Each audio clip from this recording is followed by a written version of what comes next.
আগামী জাতীয় সংসদ নির্বাচন নিয়ে প্রধান উপদেষ্টার ঘোষিত সময় থেকে পিছিয়ে আসার কোনো সুযোগ নেই। নির্ধারিত সময়েই ভোট সম্পন্নের ব্যাপারে সরকার দৃঢ় প্রতিজ্ঞ, এমনই মন্তব্য করেছেন আইন উপদেষ্টা ডক্টর আসিফ নজরুল। মঙ্গলবার সচিবালয়ে সাংবাদিকদের প্রশ্নের জবাবে তিনি এমন মন্তব্য করেন। বলেন, রাজনৈতিক দলগুলোর গুণগত মান পরিবর্তন হয়নি, এ কারণেই তারা রাজনৈতিক সুরে নানা বক্তব্য রাখছেন। দুদক ও ইসির সংস্কারে যেসব সুপারিশ এসেছে, এ বিষয়ে 2-1 মাসের মধ্যেই আইন প্রণয়ন করা হবে। মঙ্গলবার থেকেই এ নিয়ে কাজ শুরু হচ্ছে বলেও জানান আইন উপদেষ্টা আসিফ নজরুল। সকল কিছু আমরা মাথার মধ্যে এটাই রাখছি যে ফেব্রুয়ারিতে নির্বাচন, আমরা ফেব্রুয়ারিতে চলে যাব। এখন রাজনৈতিক দল তো বিভিন্ন উদ্দেশ্যে বিভিন্ন কথা বলে, এবং ওইটা তো একটা রাজনীতির প্রক্রিয়া। আপনারা তো এটা সবসময় দেখছেনই। এখন বাংলাদেশে যারা ট্র্যাডিশনালি যে সমস্ত রাজনৈতিক কথাবার্তা হতো, এখনও ঠিক ওই রকমভাবেই কথাবার্তা হচ্ছে। কথাবার্তা খুব বেশি গুণগত পরিবর্তন হয় নাই। ফলে নির্বাচনের সময় নিয়ে কে কী বললো না বললো, এটা আপনার রাজনৈতিক প্রক্রিয়ার অংশ হিসেবেই দেখবেন। আমাদের সরকারের পক্ষ থেকে আমরা দৃঢ় প্রতিজ্ঞ আছি। আমাদের স্যার একজন সর্বজন স্বীকৃত একজন বিশ্ব পর্যায়ে নন্দিত মানুষ, উনি নিজে ঘোষণা করেছেন, এবং ওনার এই ঘোষণার থেকে আমাদের পিছিয়ে আসার বিন্দুমাত্র চিন্তা নাই, বিন্দুমাত্র চিন্তা নেই। ত্রয়োদশ জাতীয় সংসদ নির্বাচনকে সামনে রেখে বাংলাদেশকে ইউরোপীয় ইউনিয়ন EU 4 মিলিয়ন ইউরো অর্থ সহায়তা দেবে বলে জানিয়েছেন EU রাষ্ট্রদূত মাইকেল মিলার। সকালে আগারগাঁওয়ের নির্বাচন ভবনে প্রধান নির্বাচন কমিশনার AMM নাসির উদ্দিনের সাথে বৈঠক শেষে এসব কথা জানান তিনি। মিলার জানান, ইউরোপীয় ইউনিয়ন সবসময় গণতন্ত্র উত্তরণের পক্ষে। আগামী মাসেই EU এর প্রাক নির্বাচনী পর্যবেক্ষক দল বাংলাদেশে আসছে বলেও জানিয়েছেন তিনি। That will lead up to democratic elections, and I think you have also all heard that we are heading towards a timeline of early 2026. Specifically, I came today to announce to the Bangladesh Election Commission that the European Union will provide a support package in excess of 4 million euros to help Bangladesh run elections in line with international standards. সংখ্যানুপাতিক প্রতিনিধিত্ব PR পদ্ধতিতে নির্বাচনে জনগণের অধিকার পরিপূর্ণ হবে না বলে জানিয়েছেন বিএনপি মহাসচিব মির্জা ফখরুল ইসলাম আলমগীর। বলেন, বাংলাদেশের জনগণ এ পদ্ধতিতে অভ্যস্ত নয়।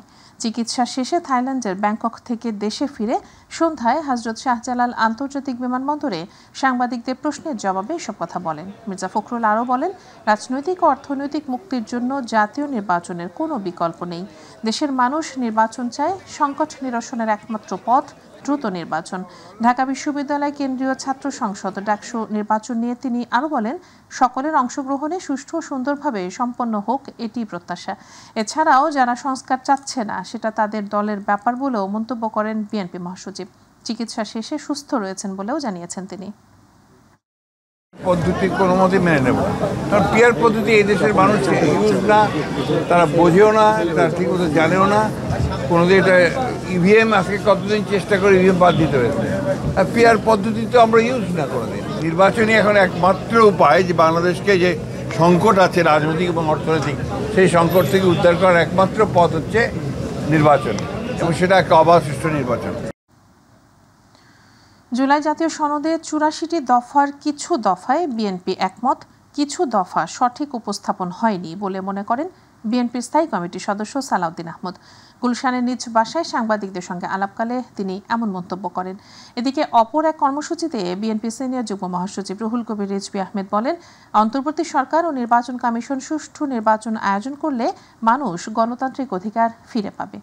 মিফতা গালিবের রিপোর্ট। জাতীয়তাবাদী স্বেচ্ছাসেবক দলের ৪৫তম প্রতিষ্ঠাবার্ষিকী উপলক্ষে সকালে বিএনপির প্রতিষ্ঠাতা জিয়াউর রহমানের সমাধিতে শ্রদ্ধা নিবেদন করেন নেতৃবৃন্দ। এ সময় প্রধান অতিথি হিসেবে উপস্থিত হয়ে বিএনপির সিনিয়র যুগ্ম মহাসচিব রুহুল কবির রিজভী বলেন, আমি ফ্যাসিবাদের দোসররা এখনো বিভিন্ন স্থানে নাশকতার চেষ্টা করছে। এখনো মানুষ আতঙ্ক থাকে, এখনো মব সংস্কৃতি বিস্তার লাভ করেছে। এই যে ডাকসু নির্বাচন, এই ডাকসু নির্বাচনে মনোনয়ন ফর্ম যাতে ছাত্রদল কিনতে না পারে, এই কারণে সেখানে মব তৈরি করে বাধা দেওয়া হচ্ছে। আজকে ডক্টর ইউনূস সরকার এই পরিস্থিতি কেন হবে? কেন হবে মহল্লায় মহল্লায়? কেন হবে গ্রামে গ্রামে, জেলায় জেলায়? আজকে আইন বহির্ভূতভাবে সেখানে মব সংস্কৃতি। দুপুরে গুলশানের নিজ বাসায় বিএনপি স্থায়ী কমিটির সদস্য সালাউদ্দিন আহমেদ সাংবাদিকদের সঙ্গে আলাপকালে জুলাই জাতীয় সনদের খসড়ার বিষয়ে প্রতিক্রিয়া জানান। ইম্পর্টেন্ট হচ্ছে যে সমস্ত বিষয়গুলো নোট অফ ডিসেন্ট সহ ঐকমত্য করা হয়েছে সেগুলো কিভাবে বাস্তবায়ন করা হবে, এবং ইম্পর্টেন্ট হচ্ছে যে বিষয়গুলো সাংবিধানিক বিষয়কে টাচ করে, অর্থাৎ সংবিধান সংশোধন করতে হবে, সেটা কিভাবে বাস্তবায়ন করা হবে। এবং সংবিধান সংশোধনের বিষয়গুলো ব্যতি রেখে অন্যান্য যে সমস্ত বিষয়ে ঐকমত্য প্রতিষ্ঠা হয়েছে, কিছু কিছু বিষয় নোট অফ ডিসেন্ট সহ বিভিন্ন দলের, সেই বিষয়গুলো অর্ডিন্যান্স আকারে অর্ডিন্যান্স জারি করে বাস্তবায়ন করা সম্ভব, এবং সেটা এখন অব্যাহত আছে। এদিকে বিএনপির সাবেক মহাসচিব আব্দুল সালামের ২৬তম প্রতিষ্ঠাবার্ষিকীতে স্থায়ী কমিটির অপর সদস্য নজরুল ইসলাম খান বলেন, আমাদের নেতাকর্মীদের আচরণে জনগণ অসন্তুষ্ট হলে বিএনপি ক্ষতিগ্রস্ত হবে। মিফতা গালিব, মাই টিভি, ঢাকা। দর্শক, রাজধানীর চীন মৈত্রী সম্মেলন কেন্দ্রে অনুষ্ঠিত হচ্ছে স্বেচ্ছাসেবক দলের প্রতিষ্ঠাবার্ষিকীর আলোচনা সভা। সেখানে ভার্চুয়ালি যুক্ত হয়েছেন বিএনপির ভারপ্রাপ্ত চেয়ারম্যান তারেক রহমান। আমরা সরাসরি যুক্ত হচ্ছি সেখানে। সহকর্মীবৃন্দ, মানবিকতা, ত্যাগ, সামাজিক দায়বদ্ধতা থেকে স্বেচ্ছাশ্রমের অনুপ্রেরণা এবং অঙ্গীকার নিয়ে 1980 সালের এই দিন থেকেই জাতীয়তাবাদী স্বেচ্ছাসেবক দলের পথ চলা শুরু হয়েছে। আমরা দেখেছি প্রতিষ্ঠার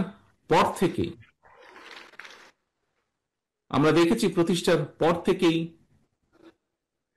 বিভিন্ন সময় বিভিন্ন পরিস্থিতিতে স্বেচ্ছাশ্রমের ভিত্তিতে, সেটি পরিষ্কার পরিচ্ছন্নতা অভিযানই হোক, সেটি প্রাকৃতিক দুর্যোগে মানুষের পাশে দাঁড়ানোই হোক, সেটি কোভিডের সময় বিপন্ন মানুষের দিকে সাহায্যের হাত বাড়ানোই হোক, বিভিন্ন সামাজিক কর্মসূচি স্বেচ্ছাসেবক দল পালন করেছে, পালন করে চলছে।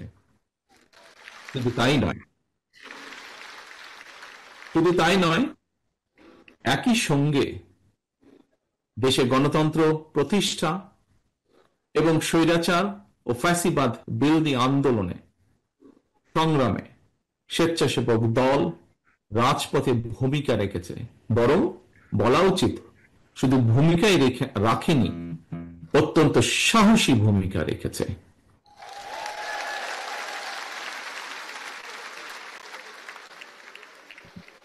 শুধুমাত্র 2024-এর গণ অভ্যুত্থানে স্বেচ্ছাসেবক দলের 24 জন সহকর্মীকে আমরা হারিয়েছি। 24 জন সহকর্মী শহীদ হয়েছেন, আহত হয়েছেন আরো বহু।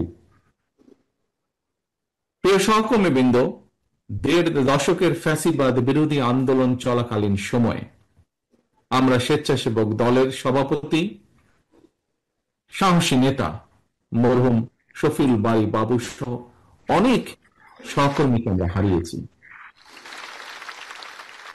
অনেক সহকর্মী বিভিন্নভাবে শারীরিকভাবে ক্ষতিগ্রস্তের শিকার হয়েছেন। আমি আল্লাহর দরবারে শহীদদের আত্মার মাগফিরাত কামনা করছি। যারা বিভিন্নভাবে শারীরিকভাবে ক্ষতিগ্রস্ত হয়েছেন, অসুস্থ হয়েছেন, তাদের সুস্থতা কামনা করছি। প্রিয় উপস্থিতি, সম্মানিত নেতৃবৃন্দ, প্রিয় সহকর্মীবৃন্দ, আমার বিশ্বাস এবং দায়িত্বের জায়গা থেকে আমি প্রায় বলে থাকি একটি কথা। বিভিন্ন বক্তব্যে আমি সেই কথাটি তুলে ধরার চেষ্টা করেছি। 1971 সালে বাংলাদেশের 71 সাল ছিল বাংলাদেশের স্বাধীনতা অর্জনের যুদ্ধ। 2024 সাল 1971 সালে সেই স্বাধীনতা যাতে আমরা অর্জন করেছি, সেই স্বাধীনতা রক্ষার যুদ্ধ ছিল 2024 সাল।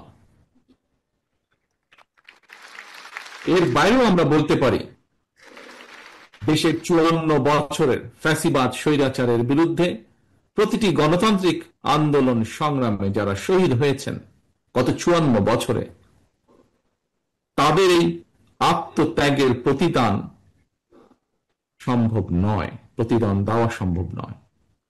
এই সকল বীর শহীদদের কাছে আমরা যারা বেঁচে রয়েছি সহ সমগ্র বাংলাদেশ ঋণী।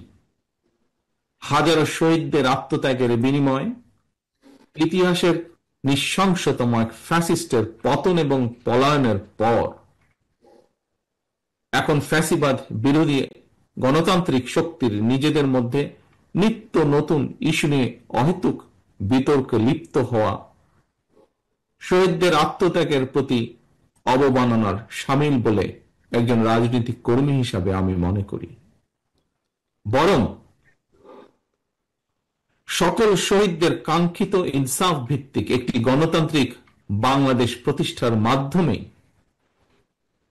সেই শহীদদের রক্তের ঋণ এবং যারা বিভিন্নভাবে শারীরিকভাবে ক্ষতিগ্রস্ত হয়েছেন তাদের সেই আত্মত্যাগের ঋণ পরিশোধ করার এখন সময়ের দাবি বলে আমি বিশ্বাস করি। স্বেচ্ছাসেবক দলের প্রিয় ভাই ও বোনেরা,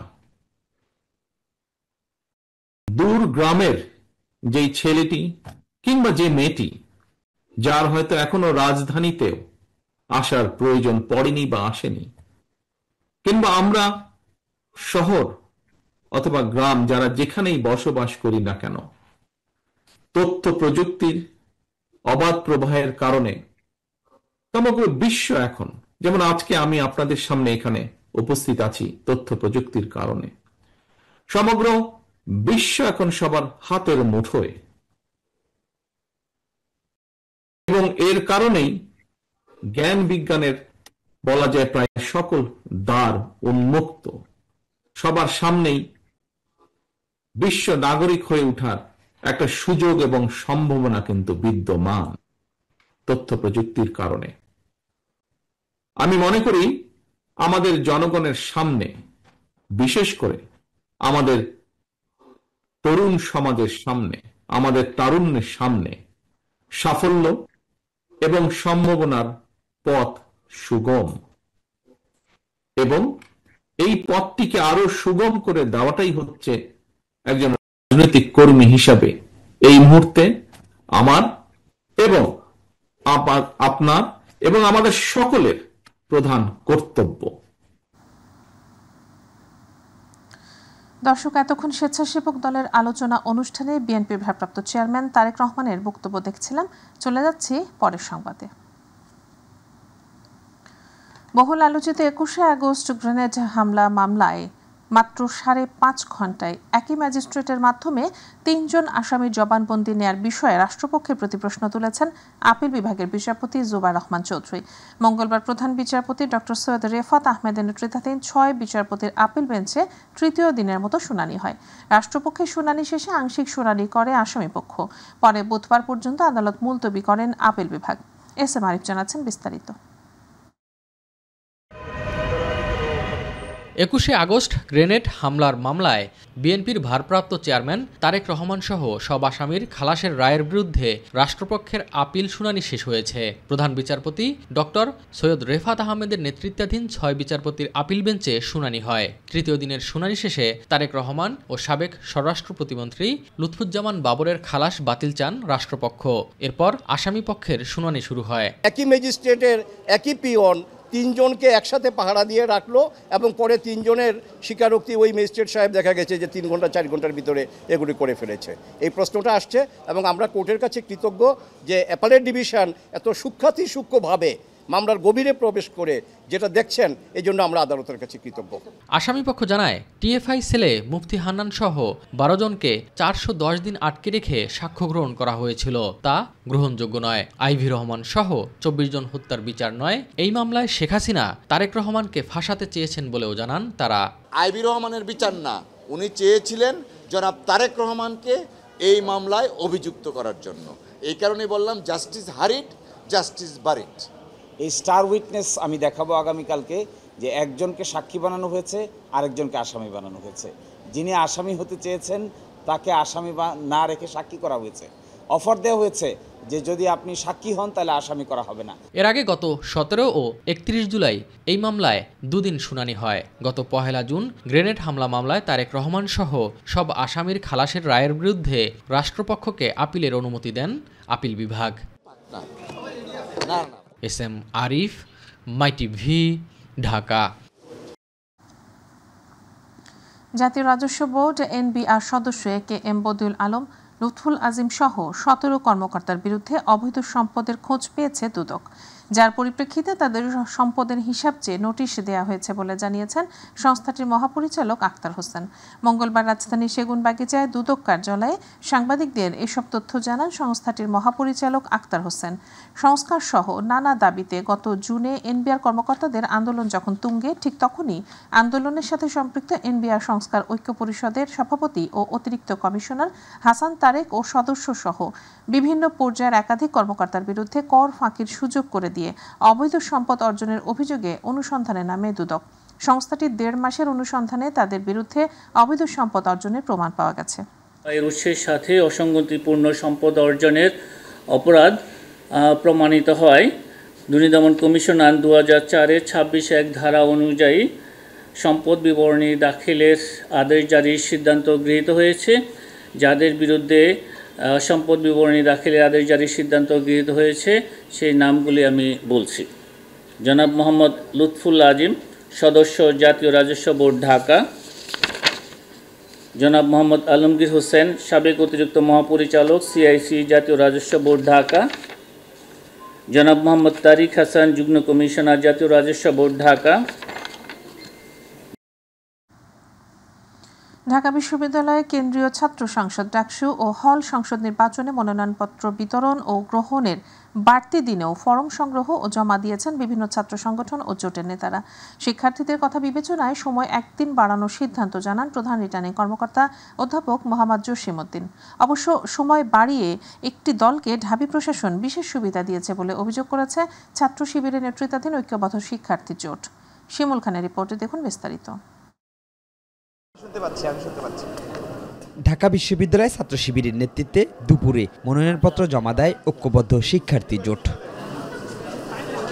এ সময় শিক্ষার্থীরা বলেন, কোনো প্রকার আলোচনা ছাড়া একটি দলকে বিশেষ সুবিধা দেওয়া হচ্ছে। আমরা গতকালকে প্রার্থিতা ফর্ম উত্তোলন করেছিলাম, প্রার্থিতা ফর্ম উত্তোলন এবং আজকে প্রার্থিতা ফর্ম জমা দেওয়ার জন্য আমরা এসেছি। বিশ্ববিদ্যালয়ের প্রশাসনে একটা দলের প্রতি অনেক বেশি বিশ্ববিদ্যালয় প্রশাসন তারা দরদ কাজ করছে বলে আমাদের কাছে মনে হচ্ছে। আজকে যে 1 দিন বৃদ্ধি করা হয়েছে, এখানে আমরা যারা স্টেক হোল্ডার আছে আমাদের সাথে আলাপ করা হয়নি। এদিকে মধুর ক্যান্টিনে সংবাদ সম্মেলনে বামপন্থী ছাত্র সংগঠনগুলোর নেতারা তাদের প্যানেল ঘোষণা করেন। আমরা আন্দোলনের সংগ্রামে নারী ও পুরুষকে ইকুয়াল স্টেক হোল্ডার মনে করি দেখেই এই যে নারীরা, সেই নারীদেরকে আমরা আজ এখানে আমাদের পর্ষদে পেয়েছি। এদিকে মনোনয়নপত্র উত্তোলন ও জমার শেষ দিনে 82টি ফরম বিতরণ এবং 98টি ফরম জমা পড়ে। প্রধান রিটার্নিং কর্মকর্তা অধ্যাপক মোহাম্মদ জসিমউদ্দিন জানান, ছাত্র সংসদ নির্বাচন অবাধ ও সুষ্ঠু করতে ঢাবি প্রশাসন অঙ্গীকারবদ্ধ। আমরা এখনো কোনো সংখ্যা দেখছি না, ভবিষ্যৎ কেউ বলতে পারে না। আমরা এই পর্যন্ত আপনাদেরকে যেভাবে কথা দিয়েছিলাম, আমরা যে মাইলস্টোনগুলো সেট করেছিলাম সেভাবে আমরা চলতেছি। আমরা এখানে কোনো ধরনের ব্যত্যয় করিনি।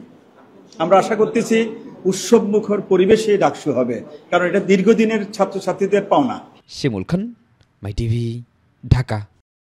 মাইলস্টোন স্কুল অ্যান্ড কলেজে বিমান দুর্ঘটনায় নিহত শিক্ষক মাহেরিন চৌধুরী, মাসুকা বেগম ও মাহফুজা খানম মানবতা ও সাহসিকতার অনন্য দৃষ্টান্ত হিসেবে জাতির কাছে চিরস্মরণীয় হয়ে থাকবেন বলে মন্তব্য করেছেন প্রধান উপদেষ্টা প্রফেসর মোহাম্মদ ইউনূস। বিকেলে রাষ্ট্রীয় অতিথি ভবন যমুনায় প্রধান উপদেষ্টার সঙ্গে সাক্ষাৎ করেন মাইলস্টোন স্কুল অ্যান্ড কলেজের বিমান দুর্ঘটনায় নিহত 3 শিক্ষক পরিবারের সদস্যরা। তাদের সঙ্গে সাক্ষাৎকালে প্রধান উপদেষ্টা সমবেদনা জানিয়ে এমনই মন্তব্য করেন। প্রধান উপদেষ্টা বলেন, বেশ কিছুদিন পার হলেও এখনও এই স্মৃতি সবার মধ্যে দগদগে হয়ে রয়েছে। আমরা সমবেদনা প্রকাশ করতে পারি, কিন্তু এ দুঃসহ স্মৃতি মুছে দেওয়ার ক্ষমতা কারণেই। এ শোক পুরো জাতির। বাংলাদেশের সমুদ্র সীমায় মাছের মজুদ ও ইকোসিস্টেম নিয়ে বড় ধরনের জরিপ শুরু হচ্ছে বলে জানিয়েছেন মৎস্য ও প্রাণী সম্পদ উপদেষ্টা ফরিদ আক্তার। নিজ মন্ত্রণালয়ে আয়োজিত সংবাদ সম্মেলনে তিনি জানান, নরওয়ে সহযোগিতায় অত্যাধুনিক গবেষণা জাহাজ ভি ড ফ্রিডজোফ নানসেফ আগামী 21 আগস্ট থেকে 21 সেপ্টেম্বর পর্যন্ত টানা 32 দিন বঙ্গোপসাগরে এ জরিপ পরিচালনা করবে। এ জরিপের মাধ্যমে গভীর সমুদ্রের সম্ভাবনা উন্মোচন, টেকসই মৎস্য আহরণের পথ সুগম এবং সামুদ্রিক পরিবেশ রক্ষায় বৈজ্ঞানিক তথ্য ভাণ্ডার সমৃদ্ধ হবে বলে মনে করেন মৎস্য ও প্রাণী সম্পদ উপদেষ্টা। বঙ্গোপসাগর হতে আহরিত মৎস্য সম্পদ বাংলাদেশের অর্থনৈতিক সমৃদ্ধি, খাদ্য নিরাপত্তা এবং কর্মসংস্থান সহ আর্থসামাজিক উন্নয়নে উল্লেখযোগ্য অবদান রাখছে। সম্প্রতি একটি পত্রিকায় স্টেডিয়াম নির্মাণ প্রকল্পের ব্যয় বৃদ্ধি নিয়ে যে প্রতিবেদন প্রকাশ হয়েছে তা অসত্য বলে দাবি করেছে যুব ও ক্রীড়া মন্ত্রণালয়। দুপুরে সচিবালয়ে নিজ মন্ত্রণালয় সভাকক্ষে আয়োজিত সংবাদ সম্মেলনে সচিব মোহাম্মদ মাহবুবুল আলম বলেন, আগের চেয়ে কয়েক গুণ উন্নত ও পরিসর বাড়ায় বিগত সরকারের আমলে নেয়া উপজেলা পর্যায়ের মিনি স্টেডিয়াম নির্মাণ প্রকল্পের ব্যয় বেড়েছে।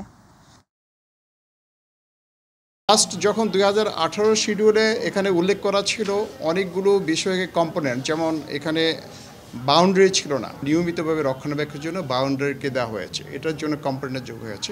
2022-এর রেড শিডিউল অনুযায়ী পিডব্লিউডির কারণে এটার যৌক্তিকতা প্ল্যানিং কমিশন তারা একটা কমিটি গঠন করে দিয়েছে, অর্থ বিভাগ অনুমোদন করেছে এবং ওই কমিটি গঠন করা কমিটির রিকমেন্ডেশনের প্রেক্ষিতে কিন্তু এই প্রাইসটাকে বেড়েছে, প্রাইস এসকেলেশন যেটাকে আমরা বলি অর্থ বৃদ্ধি।